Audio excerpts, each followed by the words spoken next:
안녕하세요. 제이주 경영연구소의 제이입니다. 오늘은 배달의 민족에서 일하는 법에 이어서 토스에서 일하는 법을 소개하도록 하겠습니다. 사실 배달의 민족이나 토스 같은 기업들은 이제 워낙 덩치가 커져서 스타트업이라고 하기는 좀 힘들지만 아직도 조직 문화라든지 일하는 방식에서는 스타트업의 특성들을 많이 가지고 있습니다. 취업 준비를 하고 계시거나 이직을 생각하고 계신 분들 중 대기업을 비롯해 공기업, 공공기관 등의 조직 문화는 마음에 안 들지만 중소기업은 더더욱 싫으신 분들에겐 아마 좋은 대안이 아닌가 생각해 봅니다. 오늘은 먼저 토스의 복지에 대해 소개해드린 후 토스 채용 공고에 올라온 내용들을 바탕으로 토스가 원하는 인재는 어떤 유형인지, 또 토스는 어떤 방식으로 성장해 왔는지를 알아보도록 하겠습니다. 먼저 토스의 혜택과 복지입니다.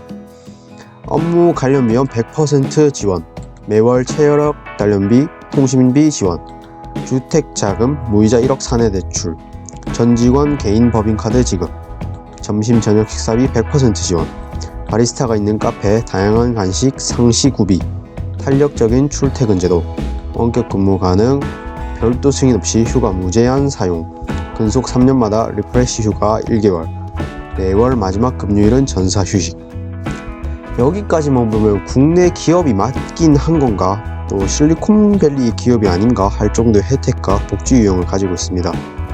특히 근무 시간 및 출퇴근 제도로 보면 흔히 꿈의 직장이라 불리는 구글이 떠오르기도 합니다. 하지만 여기서 끝이 아닙니다. 토스에서는 많은 밀레니얼 세대분들이 좋아할 만한 조직 문화를 가지고 있습니다. 업무 실수에 대한 정확한 피드백으로 직원들을 위축시키는 것이 아니라 격려하고 수평적인 조직 구조로 각 직원이 결정권과 책임을 가지며 보고와 승인이 아닌 공유와 협의를 통해 일을 진행합니다. 사실 대부분의 기업에 가보면 기업의 규모와 상관없이 뭐가 잘못됐는지 또 어떻게 개선해야 하는지 제대로 알려주지도 않으면서 잘못만 지적을 하거나 마치 정보가 곧 권한인 양 하위 직급에겐 정보를 오픈하지 않고 철저한 보고와 승인 체계에서 일을 해야 합니다. 하지만 토스에서는 정보가 투명하게 오픈되어 회사 방향성에 대한 의문으로 고민하거나 다른 팀원을 통해 정보를 획득하기 위한 불필요한 노력을 하지 않아도 됩니다. 즉 사내 정치가 본인의 성과에 큰 영향을 끼치지 않는다는 것입니다. 또한 보고나 증적을 위한 서류 작업도 거의 없으며 정말 일의 효율을 위해 필요한 서류 작업만을 한다고 합니다. 나아가 경력을 떠나 팀원들 간의 서비스 안정성과 고객 만족 실천을 위한 전문적이고 깊이 있는 진지한 커뮤니케이션 또한 가능한 곳이 토스입니다. 사실 제가 대학을 다닐 때도 그렇고 여러가지 취업과 관련된 글들이나 이야기를 들어보면 많은 취준생분들이 이런 문화와 업무 방식을 선호하고 이렇게 일하지 않는 많은 국내 기업들을 나쁘게 이야기하는 경우가 꽤 많았습니다. 하지만 많은 경우 이런 조직 문화에는 반드시 전제되는 것이 있습니다. 토스의 채용 공고에도 이런 말이 있는데요. 최고 수준의 역량과 책임감을 갖춘 사람들에게 높은 자율성을 보장해 위대한 성과를 이끈다. 즉 본인의 수준과 역량, 책임감이 갖춰졌을 때만 주어지는 대우라는 것입니다. 토스는 자유롭지만 동시에 치열한 곳이기도 합니다. 구성원 모두가 성공에 대한 간절함을 가지고 있으며 성장의 욕구와 일에 대한 긍지가 높은 분들입니다.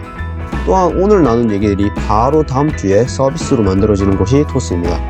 이런 업무 압박, 빠른 업무 진행과 피드백 속에서 성과를 낼 수 있는 사람들에게 적합한 조직 문화와 시스템을 갖추고 있는 것이죠. 사실 국내 많이 알려진 구글의 조직 문화와 복지 및 혜택들 또한 높은 수준의 역량과 책임을 요구합니다. 조직의 퍼포먼스라는 것은 인적 자본과 사회적 자본, 조직 자본의 합이라고도 볼 수가 있는데요. 그중 구글을 비롯한 많은 실리콘밸리의 기업들은 최고의 인적 자본을 얻기 위해 아예 A급 이상이 되는 인재만을 뽑는 등 채용에 굉장한 공을 들입니다. 후보자들 중 A급이 없으면 아예 뽑지를 않기도 한다고 합니다. 이렇게 어떤 자본에 포커스를 두느냐에 따라 조직 문화가 달라집니다. 물론 인적 자본을 중요시한다고 해서 다른 자본들을 갖추는 데 소홀히 한다는 것은 아닙니다. 실리콘밸리에서도 사회적 자본을 위해 여러 가지 제도들을 마련합니다. 토스에서도 이런 요소들을 몇몇 발견했는데요. 토스에서는 개인의 성과를 평가해서 보상하는 것이 아니라 조직 성과만을 평가해 보상한다고 합니다. 1년에 2번 전사적 목표를 세우고 이에 따라 연봉 인상률과 성과급 지급률을 미리 합의한다고 합니다. 앞서 언급한 사회적 자본이라는 것은 조직 구성원들 간의 협력 수준을 말하는 것입니다. 그런데 개인의 성과에 의해 인센티브를 만들게 되면 내부 구성원들 간의 과도한 경쟁으로 인해 사회적 자본을 크게 침해하는 경우가 생깁니다. 아마 토스에서도 이를 방지하기 위한 장치로 이런 평가 제도를 마련한 것이 아닌가 싶습니다. 물론 이런 장치는 훌륭한 인적 자본을 확보하는데 방해가 될 수도 있습니다. 실리콘밸리 기업들이 엄청난 복지와 혜택에도 불구하고 이직률이 높은 이유는 대부분 인적 자본에 의해 돌아가는 구조이다 보니 직원들의 수준이 높고 능력 있는 직원들은 자신을 성장시켜줄 기업을 계속해서 찾아 옮겨다니기 때문입니다. 이러한 이유 때문에 많은 실리콘밸리 기업들을 비롯해 토스에서는 스탁옵션을 제공합니다. 특히 토스에서는 핵심 가치에 부합하게 일을 하는 직원을 핵심 인재로 선발하고 스탁옵션을 제공한다고 합니다. 정말 일을 잘하는 직원, 기업을 성장시켜줄 직원들을 놓치지 않기 위해서죠.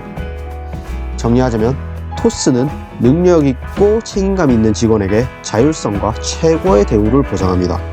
때문에 본인이 자율성과 높은 수준의 복지 및 혜택을 보장받고 싶다면 자신의 능력이 어느 정도 되는지를 냉정하게 그리고 객관적으로 평가해봐야 할 것입니다.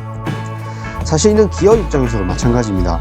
자사가 직원들에게 얼마만큼의 대우를 해줄 수 있는지 또 어떤 조직 문화를 가지고 있는지 점검한 후 만약 인적 자본을 충분히 확보하고 싶다면 업무에 대한 자율성과 투명한 정보 공개, 성과에 맞는 보상을 해줄 수 있어야 합니다. 이런 조건들을 갖추지 못한 기업에 높은 수준의 직원이 들어오는 일은 없습니다. 현실적인 문제로 이런 조건을 갖출 수 없는 경우 조직 문화를 바꾸든지 아니면 아예 인적 자본을 포기하고 사회적 자본을 확보하는 시스템을 만들고 그에 맞는 직원들을 채용해야 할 것입니다. 오늘의 영상은 여기까지입니다. 끝까지 시청해주셔서 감사합니다.